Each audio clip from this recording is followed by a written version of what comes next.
Hello there, good people of the internet, and welcome to my Warhammer 3 review video. Now, I know there have already been a number of reviews posted out there about the game, and they've all been largely positive, and don't worry, I've pretty much got the same opinion of it. A few issues here and there, but nothing serious. But what initially started out as an impressions video has kind of spilled out into a review when I was typing it up. It just felt like, you know what, I've put about 15-20 hours plus into the game at this point. I think it's about time I should probably post something about a review, so let's jump into the final part of a trilogy that started way back in 2016. My initial thoughts then about the game are mainly good. The quality of life changes to the map and the diplomacy options are very welcome. If you've played Total War 3 Kingdoms, a couple of the new ones you'll already be acquainted with, but for anyone who doesn't know, two new buttons that are added are Make It Work and Quick Deal. Now, Make It Work essentially is if you're trying to push, say, a trade deal with a faction through who might not necessarily already be positive balance with you, but they don't hate you, Make It Work will be an option where you can click a button that's only highlighted when this can happen, by the way, and it will add a certain amount of your gold or favour or whatever it is, depending what faction you play, to essentially push it up into a positive number and you can get the deal done. Whereas Quick Deal, on the other hand, is really useful when you've got a lot of factions on the map, and you want to be able to, at a glance, see what factions you can immediately get different deals done. These include all diplomatic options, peace treaties, being able to open trade, confederation, being able to ask for military alliance, enter into different alliances, or being able to get military access. All of those are an option, and it sorts them immediately by those who will accept and those who won't accept. And they're both really great options and additions to the game. So it's nice to see them added, and obviously retroactively when Mortal Empires comes out, they'll also be available in this. The minimap as well, that's a lot cleaner, it's easier to read at a glance. I was very happy with these little changes. So enemy settlements will show up on the minimap as red dots, allied will show up as blue, your own settlements are green, and anything that you're not currently at war with or friends with is grey. It makes it very easy to find the next target when you're moving multiple armies around the map. Other nice little touches are the new Lord and Hero information screens. So now you get a full close-up shot of the army commander or the hero. You can see all of the equipment you have available, who it's already equipped onto if you need to swap it around, or if it doesn't have an owner currently, you can just drag and drop stuff on. It's a lot cleaner, it's a nice update, and yeah, I can't wait for Mortal Empires again. I'm going to be mentioning Mortal Empires a lot when that comes out, because it'll be fantastic to see some of these characters that we've used for years now, and being able to see them in such great detail like they've done here. It's a really, really cool addition. It's just a small thing as well, it's nice. The campaign map, that's quite varied visually. Seeing all the new territory added, like the new mountainous kingdoms of the Ogres in the far east and a little bit further to the south. Then in the northeast of the map, we've also got the Grand Cafe territory with the Great Wall, or the Great Bastion as it's called. And they're just really nice to see. And just little details on the map, things like seeing the moor itself reaching out through the ground, all teeth and like all kinds of mucus and stuff coming out of this massive worm creature. And it just emphasises Creative Assembly's attention to detail here. The blasted wastes of chaos, they aren't the most visually inspiring, of course. We've already seen a lot of this territory shown off since Norska were added to the map, but with the new Chaos Demon factions being added, this territory's been expanded a bit more, and the territory that they own takes its own kind of hellish sort of theme with it. So Khorne territory is obviously red and brass coloured, it's cracked with lava streams and pools forming all over, whereas Slaaneish's territory is hazy purple with the ground taking on a more kind of unusual appearance. Is the best I can describe it. The trees will sort of have like a purple kind of, almost like a mist or maybe something coating them, that kind of weird thing. Nurgle's lands are all green with pools of festering bile and wounds erupting from the ground and new strange forms of life moving about it. And Tzeentch is blue, with his shards of magical crystals erupting from the earth and all kinds of sinister teeth and eyes watching you wherever you go. But without going into too much detail then about each of the new factions that are added, there is pretty much something for everybody here. Kislev is probably the best starter faction, with a strong emphasis on having both attack and defense. Nearly every single unit in Kislev's roster can engage in ranged or melee combat as hybrid fighting forces, augmented by the Ice Court's witches, who throw shards of ice at their foes for some really nice visual magical murder. Grand Cathay, however, are a strong defensive force with resilient infantry backed by skilled archers. They have some really nice artillery units available to them as well, alongside legendary lords who can take the form of dragons and just go completely mental and rip apart enemy forces for you. The part I actually enjoyed though about Grand Cathay was sending caravans across the map on the Ivory Road, the Warhammer Worlds version of the Silk Road. And as you send caravans out, you get these little narrative decisions that you can make. So you can find wayward patrols that can join your force, like heroes from across different armies. And in the end, I ended up with an ad hoc force that was a mix of Cathayan troops, Kislevites, ogres, and even a few elves were running around in this force. And yeah, it's quite fun. They have their own skill tree, and that you can augment them and send them further across the map to earn you more cash, essentially. And you can have multiples of these caravans running as well, so it's a nice little mechanic, and it really helps Grand Cathay stand out a bit more. The Ogre Kingdoms, they field comparatively smaller armies compared to the other factions in this game, but they have masses of hit points and lots of damage. They use their cheaper Noblar units to pin opponents in place, and then you just send the ogres of varying types, whether they be bulls or some of the other weird ones they've got out in there. They've got the man-eaters and stuff like that, and then you've got some of their more monstrous units, and just fling them in. They're not an army that's about tactics so much as just basically creating chaos on the field, and it's a lot of fun. They also have a new magic, school of magic, as most of the factions do in this. There's utterly grotesque descriptions, and yeah, I love it. It completely fits the ogre's style and personality. The only thing I really dislike about the ogres, though, is this food mechanic, which is pretty much the exact same thing that the Skaven have, and I feel it just artificially restricts them. And I would prefer to remove the food mechanic and rather have something to represent, like a meter that represents their current stores. And the further away that they move from a town or a camp that they own reduces that meter quicker, so it forces them to have to create new camps in a region. And since ogres, when you play them, have the opportunity to basically become mercenaries, and you can use your force to attack some of the other AI factions for money, it would be nice that as you move a camp into a new territory and you start to build up that meter again, that's when you can also take on these missions. But the food mechanic otherwise is, it's just the same micromanagement. I could see a lot of people modding that out. I wouldn't blame them, because that's one of the first mods I'm probably going to get for it. But that said, the main highlight is obviously the Forces of Chaos. A lot of people waited a long time now for the demons to finally be added, and honestly they don't disappoint. The classics are there: Bloodletters, Demonettes, Nurglings, Pink and Blue Horrors. They're all there. They're beautifully rendered in game. Lots of personality on the field. Each Chaos Lord plays to their strengths, so Khorne and his mechanics just call for relentless battle, pushing your armies across the map, raising settlements, and every time you raise a settlement, it raises another smaller Khorne force to add to your own, and it's just to create this snowball effect as you roll and roll and roll into different towns constantly, until basically you burn yourself out. Either you lose the army, or you just have to rest somewhere. But the downside is that it's very difficult to keep that momentum going and expand your territory, because most of the time you're raising settlements and it's quite expensive to, well, colonize them again.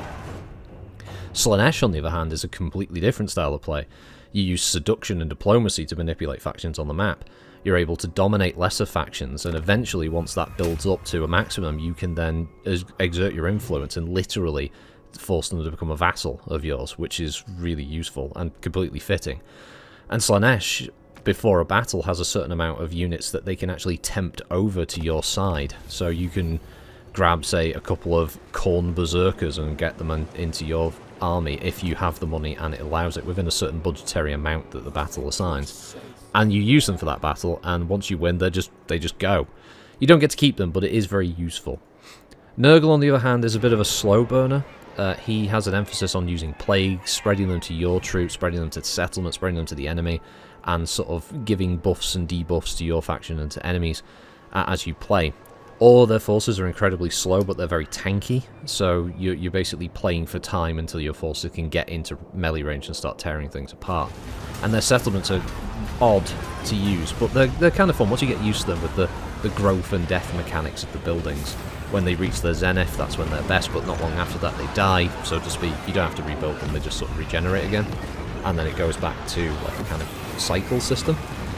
And Tzeentch is, yeah, he's kind of like the High Elves' manipulation mechanics turned up a notch. So as you collect grimoires from battles and events and the such, you can then use these to effectively control entire factions on the map. You can force rebellions to occur, you can cause wars between factions, you can swap settlement ownership, either giving a location to yourself without having to fight at all, or being able to just mess with factions.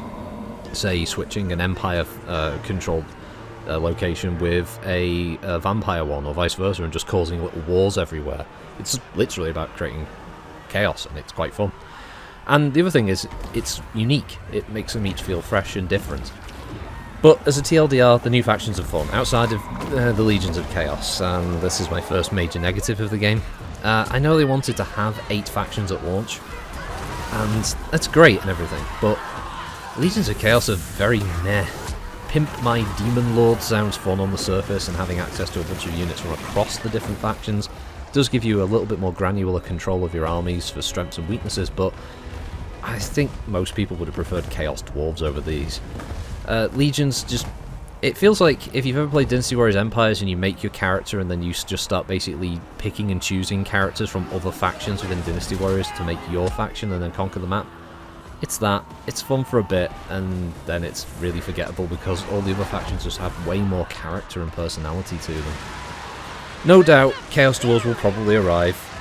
Creative Assembly will obviously have DLC plans for the future with new units and Legendary Lords and the like, so I wouldn't be surprised if the Chaos Dwarves turn up in that, but really, they could have left Legions of Chaos out and have 7 factions at launch. I don't think people would have minded that much, because the ones that are in there are all really fun to play.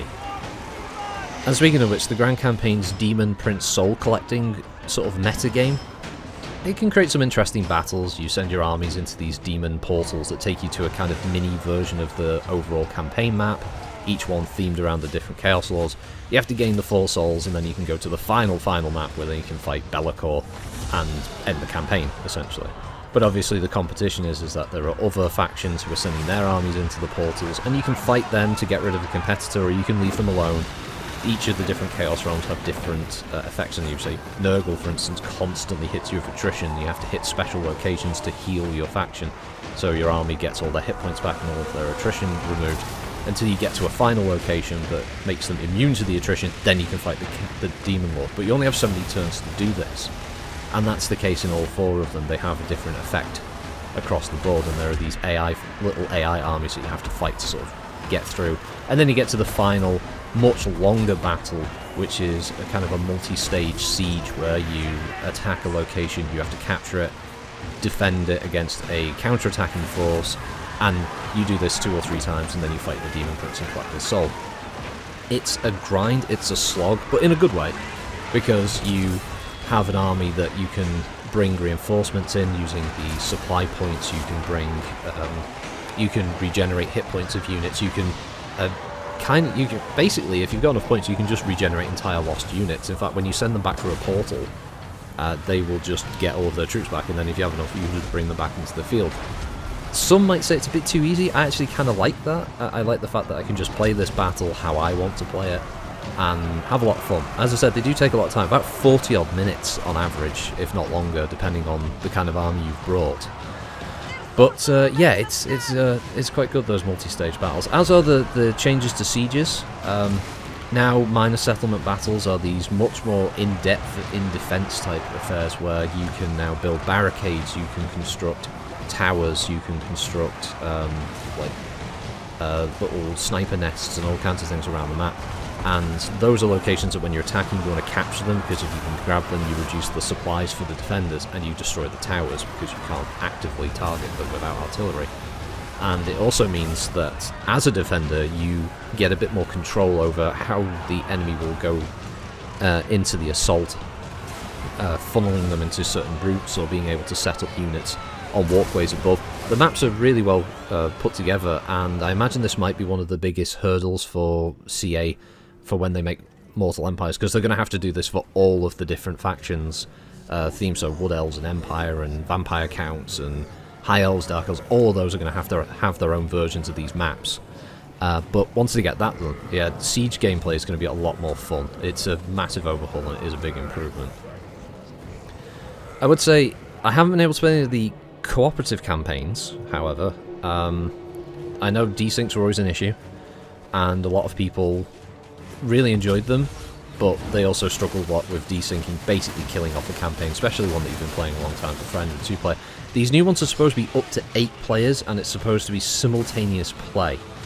So if someone starts a battle, the first person to start a battle, basically, they get precedence, and all the other players can either watch it or skip, choose to skip if the person initiating the battle just wants to auto-resolve, that kind of thing. Or if you're all playing cooperatively, you can basically have all 8 players in there, and they can assign different units, apparently, and control, like, say if there's an army of 8 units, everyone controls 1 unit each. That kind of thing. It sounds cool on paper, and I really hope they fix the desync issues, but yeah, just be aware that might be an ongoing issue with them, as we know. They claim to have fixed it, but I don't know. I'll have to see. Other issues I kind of have with the game, so to speak, is I feel some of the rosters are a bit anemic, especially with Chaos. I know they may have already probably scoured the existing list of units from Games Workshop's back catalogue of demons, but some of them do feel a bit anemic. As an example, it's like Nurgle and Tzeentch and Slaanesh largely feel like they have a demon and then they have an exalted version of a demon, so it's just slightly better. You kind of want a bit more visual difference, a bit more options, things that when you're upgrading buildings you want to feel like you're unlocking bigger and better units, and yeah, I think without Chaos Warrior versions being in there, Khorne has their like Khorne Berserkers, but just having some Chaos Warrior variants in there would probably help pad it out. And again, I'm sure DLCs will no doubt expand this as they go along, especially since Games Workshop kind of given them the option of expanding the rosters how they see fit, provided it fits Games Workshop's kind of view. Minor quibble I've got, Khorne engaging in diplomacy. Yeah, it feels weird. Making a peace treaty seems kind of opposite to the ethos of kill everything, wanton murder, destruction, you know? It doesn't make much thematic sense for Khorne to be talking about trade deals and military access in territory. I mean, it would have been completely in keeping with him if they had no option for diplomacy, but I assume this is a mechanic issue more rather than an oversight of theirs. I imagine it might break some parts of the game if the Khorne factions can't engage in diplomacy at all. Outside of the gameplay stuff, graphics, that I feel they have been improved. Looking at the legacy units that are currently in the game, from Empire, Dwarf, Vampires and Norse, all the units look better than they currently do in Warhammer 2, which is really nice. The animations are slick. Every unit or character have their own personalities expressed in their movement animations and combat. Maps in Chaos territory can look downright unsettling, with like weird mouse spewing liquids or eyes watching you as the battle happens. The large campaign map, as I mentioned earlier, has lots of nice little subtle visual touches to convey the character of the territory you're in, from manticores circling mountainous peaks in Chaos territory, floating islands in Cathay, wolf dens in Kislevite frozen territory, and the Great Moor in the east in the Ogre Kingdoms. I suppose it's still odd that heroes and legendary lords are still these towering giants on the field, and they don't look like they're in scale like they should be. I still think that's a weird decision by CA to make all of the heroes bigger than a standard unit, but again, mods will fix that. The soundtrack, it's still really, really good. It's awesome to also have pre-battle speeches in the game, or at least when you start you hear your character give a little speech, which is nice. It's one of the better things about Total War games, so it's nice to see it back.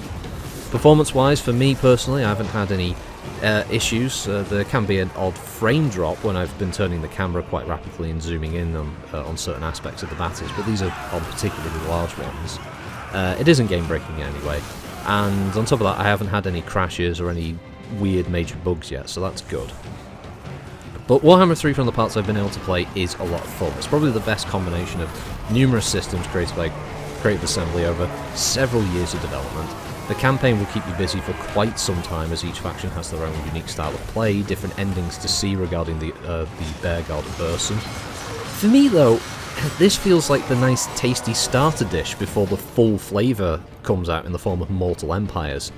I just can't wait to play the entire map with all of these factions, plus the ones from Warhammer 2 and Warhammer 1. So that's what I'm kind of waiting for, but as it is right now, for that to be added later, this is still well worth your time. It's a lot of fun.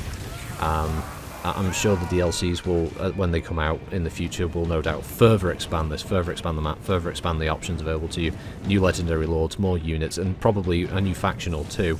I have no idea where they would go with that, but I would put money on Chaos Dwarfs, at least. But yeah, I would say that with all of this combined, it's got to be, with Mortal Empires, it will be the best Total War ever made to date. And I hope they release Mortal Empires sooner rather than later. But overall, I'd say, yeah, it's worth your time. And yeah, I think I've rambled on enough about this. You've probably seen enough of the gameplay and battles and the such. So thanks for watching, everyone. Have a good week, and I'll see you next time. Goodbye.